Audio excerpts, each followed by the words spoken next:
Film अभिनेता नवाजुद्दीन सिद्दीकी, राधिका आप्टे और चित्रांगदा सिंह की लीड भूमिका में सजी सीरीज रात अकेली है का धमाकेदार ट्रेलर रिलीज हो चुका है। 2 मिनट 21 सेकंड के इस ट्रेलर को देख आपके रोंगटे खड़े हो जाएंगे। काला जादू और हत्या के शक ने इस सीरीज को काफी पेचीदा बना दिया है। कहानी बंसल परिवार पर आधारित है, जिसकी एक ही रात में मौत हो जाती है।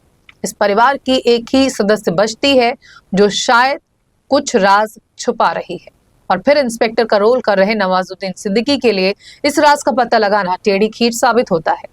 रात अकेली है the Bansal murders OTT platform Netflix पर 19 दिसंबर से स्ट्रीम होने वाली है। इसके अलावा इस सीरीज में दीप्ति नवल, संजय कपूर और रजत कपूर जैसे कलाकार भी नजर आएंगे।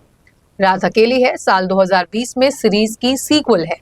चलिए देखते हैं फिल्म के डायरेक्टर हनीत रेहान, एक्ट्रेस चित्रांगदा सिंह और एक्टर नवाजुद्दीन सिद्दीकी से खास बातचीत।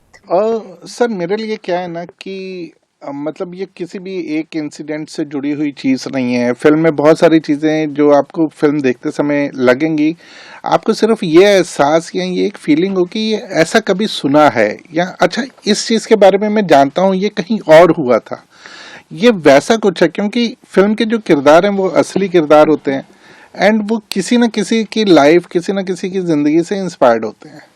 उस तरीके की चीज़ें हैं। पर मेरे को एक रीज़न चाहिए होता है फिल्म बनाने के लिए भी, या कोई भी कहानी कहने के लिए। मेरे को लगता है कि फिल्म मेरे लिए महज एक ब्रिज है जो मुझे आप तक, मतलब ऑडियंस तक पहुंचाता है। पर अगर मैं वो ब्रिज क्रॉस करके आप तक पहुंच गया हूं और मेरे पास आपसे कुछ बात कहने के लिए नहीं है, मैंने वो ब्रिज क्रॉस क्यों किया? फिर तो मैं इस तरफ ठीक ही था। तो मेरे लिए बस एक वो रहता है कि मैं अपनी फिल्म अगर बनाता हूं, जब वो फिल्म खत्म हो जाती है तो मैं एक थॉट के साथ आपको छोड़ दूं। बाकी चीज़ें आपके इंटरप्रिटेशन पे डिपेंड करती हैं। सिर्फ एक इस चीज़ का मैं ज़रूर ख्याल रखता हूँ, फिर वो चाहे निजी ज़िंदगी से जुड़ के आ जाए, चाहे वो किसी समाज की कहानी से जुड़ के आ जाए, चाहे वो किसी देखे वाले किरदारों से निकल के आ जाए। और नवाज भाई तो मतलब चूंकि पहली फिल्म का भी हिस्सा है और बहुत ही जटिल इंस्पेक्टर हैं, तो जटिल इंस्पेक्टर को थोड़ा सा इजी केस देना मुझे लगता है कि उनके किरदार के साथ थोड़ी नाइंसाफी है। तो इसलिए केस और ज़्यादा जटिल होगा तो जटिल को काम करने में और मज़ा आएगा। तो इसलिए जटिल तो हैं। एंड फिर वो जिस तरीके की परिवार है, जिस तरीके का परिवेश है, एक बड़ी मीडिया फैमिली है, इस तरीके की जो भी चीज़ें हैं, उनकी कोई सीएफओ हैं या कोई पढ़े लिखे लोग हैं जो एक घराने से आते हैं, या उनका एक्सपोजर है टुवर्ड्स लाइफ। तो मुझे एक किरदार के लिए एक ऐसी लड़की की तलाश थी जो, मतलब जब मैंने स्क्रिप्ट भी पढ़ी थी तो मतलब Chitrangada was the only one, मतलब जिनको मैंने अप्रोच किया था। वो फर्स्ट ड्राफ्ट की बात है, चित्रांगदा कहीं बाहर, इंडिया के बाहर शूट कर रही थी। आई थिंक हेरा फेरी नहीं, हाउसफुल 4 या 5 की ये शूटिंग कर रही थी उस समय। और मैंने इनसे ऐसे ही पूछा था कि हाँ ऐसा ही कुछ है ना, 5। ओह माय गॉड, सब भूल जाते कितने हाउसफुल बन गए। मुझे ये याद है कि मैंने चित्रांगदा से पूछा था कि what are you doing in January February, and she said I might be shooting for you. So मेरे कास्ट करने से पहले इन्होंने खुद को कास्ट कर लिया था। एक्चुअली मैं तो फर्स्ट वाले के लिए भी किया था, जब उन्होंने मुझे अप्रोच किया था for a special song in that, क्योंकि वो पहले थिएट्रिकल होने वाली थी।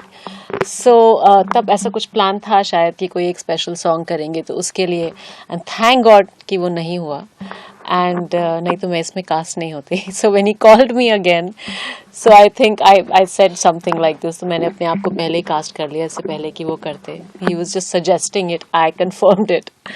सो मतलब मुझे पहली वाली बहुत पसंद आई थी, और मैंने बहुत लंबा सा एक मैसेज भी हनी को तब लिखा था, क्योंकि मुझे इस तरह की स्लो बर्नर्स, एक जो पेस पकड़ के जो आप कहानी कह रहे हैं, परफॉर्मेंसेस जिस तरह की रिस्ट्रेंट थी, एंड मुझे वो पूरी दुनिया बहुत पसंद आई थी। I had loved it. So जब उन्होंने मुझे ऑफ कोर्स ऑफर किया, तो वही दुनिया थी, वही एक्टर्स थे, Nawaz and Radhika, all these people. So of course I knew the quality of work that was being offered, and उसके ऊपर जो मीरा का कैरेक्टर है वो इतना लेयर्ड है, इतना इंटेंस है।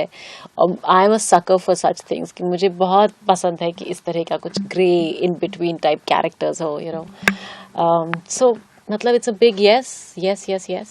अपने फैंस को आप बोल दीजिए मैंने किसी को नहीं मारा। अब वो तो मेरा काम से मारूंगी मैं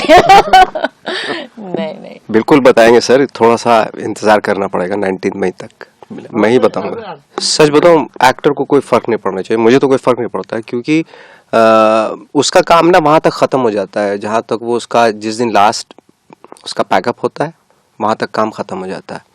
लाइक फॉर एग्जांपल, जैसे एक बहुत बड़े डायरेक्टर थे ग्रोटोवस्की, वो जब रिहर्सल कराते थे तो एक्टर्स को ये लगता था इसका शो करेंगे तो बड़ा मजा आएगा, ऑडियंस आएगी, लेकिन वो कहीं बीच में ही रिहर्सल रोक देते थे, मतलब पूरा कंप्लीट हो जाता था और कहीं ग्रैंड रिहर्सल पे ही वो रोक देते, बस हो गया। ये जो प्रोसेस है वो इम्पोर्टेंट है। जो मुझे फिल्म की जो प्रोसेस है मुझे उसमें बड़ा मजा आता है। उसके बाद जब बन के तैयार हो जाती है फिल्म, फिर हमारा काम खत्म हो जाता है। ठीक है, प्रमोशन के लिए हमें बुलाते हैं, हम आते हैं, ऑफ कोर्स। बाकी ये कहाँ पे रिलीज होगी, ये कहाँ जाएगी, इससे मेरा कोई सरोकार नहीं है। मुझे उस प्रोसेस में मजा आया। एज एन एक्टर मैंने क्या अचीव किया, क्या फाइंड आउट किया, वहां तक मेरा इंटरेस्ट रहता है, फ्रैंकली स्पीकिंग। भूख होती है कि मेरी फिल्म 1000 थिएटर पे रिलीज। मेरा कोई भूख नहीं है, क्योंकि मैं ऐसे फिल्में की हैं जो रिलीज भी नहीं हुई। लेकिन मुझे उनकी प्रोसेस में बहुत मजा आया, क्योंकि मुझे अपने आप को फाइंड आउट करने का बहुत शौक है। बहुत ही एक वो ले रखा है मैंने अपने आप से। और मैं शायद इस फिल्म में इसीलिए भी आया था कि मैं जानने की कोशिश करूँगा पूरी जिंदगी थ्रू द कैरेक्टर्स कि मैं एक्चुअली हूँ क्या यार। अभी तक जवाब नहीं मिला। लेट्स सी, ये मेरी प्रोसेस है फ्रैंकली स्पीकिंग, और मुझे इसमें मजा आता है। हाँ, वही है ना कि क्या था डायलॉग की लास्ट, मिल भी गया तो किसको पड़ी है सच की, पता नहीं क्या खोज रहे हैं हम, इस तरह का डायलॉग। 19 दिसंबर को रिलीज हो रही है नेटफ्लिक्स पे। रात अकेली है, the The Bansal Bansal murders is releasing on 19th of December on Netflix. Please enjoy the film.